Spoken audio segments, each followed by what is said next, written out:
بالله من الشیطان الرجیم بسم الله الرحمن الرحیم. جناب شکیل باچا سے ناظم یاسین جان خان کریم الله خان و زما پی کے ساٹھ و سمانات کریم مشران و عزتمندو السلام علیکم. زه ټولو کې اول خو نن چې کومو ملګرو موږ سره په قومي وطن پارټۍ کې شمولیت اختیار کړو، خپل رخه او د قومي وطن پارټۍ د ټولو کارکنانو د رخه تاسو ته هرکلی هم وایم او دا یقیني در کوم چې یو صحیح فیصله هم کړې ده. انشاءالله یو ځای به د پښتون قام د ترقۍ د سوکالۍ لپاره یو ځای به جدوجهد به کوو او انشاءالله دا قام به د ترقۍ په لاره وړو. باندې مخکې باچا صاحب هم خبرې وکړې، یو خو په لاره کې تاسو ته تکلیف هم وشو، دغه هم وشو، خو دا هم د ستاسو هغه د مینې او د دغه اظهار دی چې باوجود د دې چې یو تکلیف وشو، دغه وشو، خو تاسو بیا هم راغلی او د خپل هغه د پارټۍ سره د مینې د خپل مشر باندې د اعتماد اظهار هم وکړو. دې نه ستاسو د هغه کمیټمنټ او ستاسو د هغه پته لګي انشاءالله څنګه چې تاسو نن یو قدم هم واخیستلو او راغلی او د ورورولۍ یو لاس هم موږ له راکړو، دغه شانتې موږ هم تاسو ته به د ورورولۍ لاس راکوو او انشاءالله ستاسو چې هلته کې کوم مسلې دي، ستاسو چې کوم هلته کې مشکلات دي، هغه زموږ هم مشکلات دي، انشاءالله یو ځای به د هغې د حل لپاره کوشش به کوو. نن که موږ وګورو بدقسمتۍ نه د دې ملک او خاص کر بیا زموږ د صوبې چې کوم عام مسایل دي هغه وروستو پاتې شوي دي او د تخت پنجاب د حکومت مسله چې ده هغه ټولې هر څه باندې حاوي شوې غوندې ده. نن که وګورو خصوصا زموږ صوبې کې او پښتانه چې دي د ډېر مشکلو حالاتو کې دي. څه موده مخکې دلته باندې د دهشتګردۍ یو لوی لهر تېر شو، د هغې اثرات هم لا وتلي چې د پاسه پرې د سیلاب او د نور دغه رالل افات رالل، د هغې سره زمونږ هغه بلکل معیشت چې دی هغه بلکل رکاو شوی دی. که وګورو په غټه سطح باندې په ملک کې چې زموږ د صوبې کوم حق جوړېږي هغه موږ ته نه میلاوېږي او بیا په صوبې کې دننه چې کوم طریقې سره پکار وه چې د خلکو خدمت شوي وي، د خلکو مسایل حل شوي وي، ځوانان دلته کې ناست دي چې دوی له روزګار میلاو شوي وي، د دوی ژوند بهتر کولو لپاره کوششونه شوي وي، د صحت سهولتونه، د تعلیم سهولتونه، د څښلو د اوبو سهولتونه چې دغه میلاو شوي وي، هغې پر ځای چې دی توجه نورو هغه مسایلو طرف ته دغه شو چې کوم زما خیال دی چې بنیادي مسایل هغه حاصل نه دي.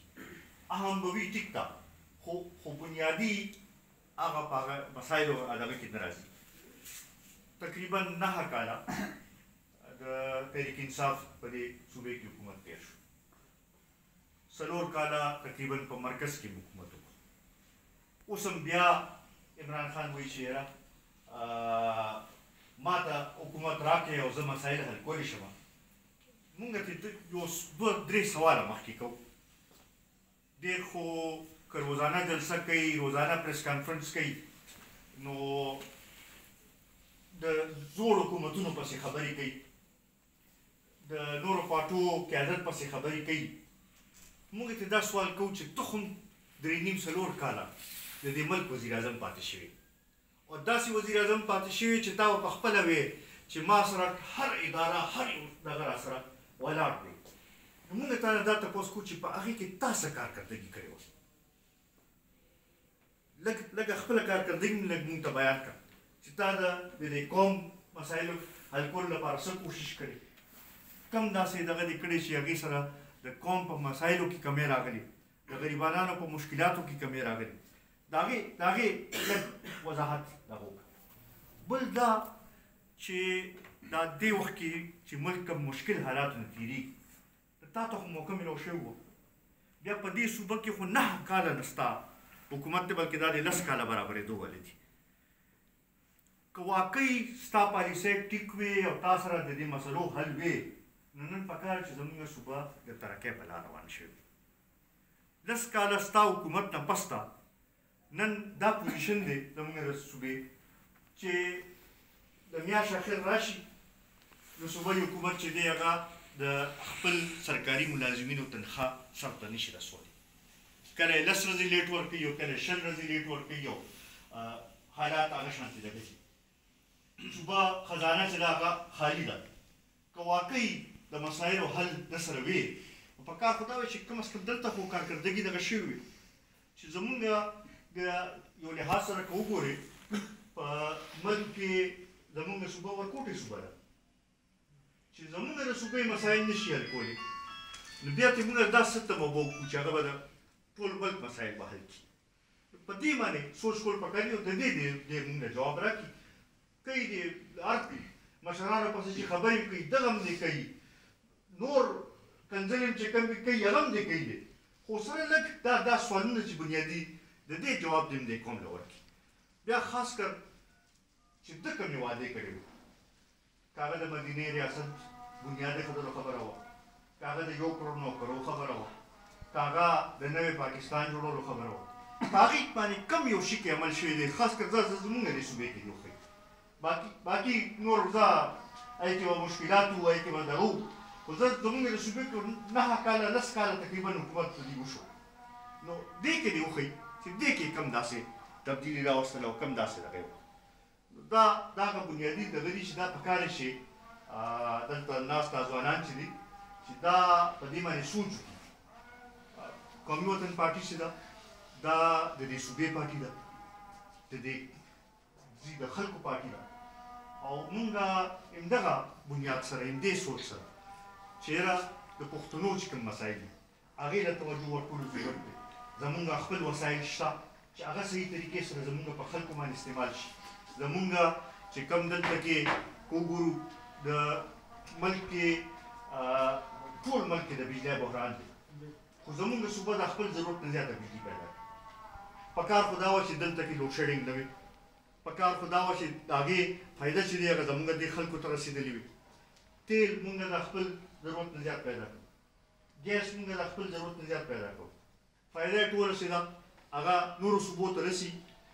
په دنیا کې چې کوم ځای کې بجلی وي تیل وي ګیس وي هغه ځایونه ترقي کوي هلته کې کارخانې هم لګي هلته کې روزګار هم خلکو ته میلاویږي. مونږ هغه بدقسمته خلک یو چې د دې هر څه باوجود د هغې فایده چې د هغه نورو خلکو ته رسي.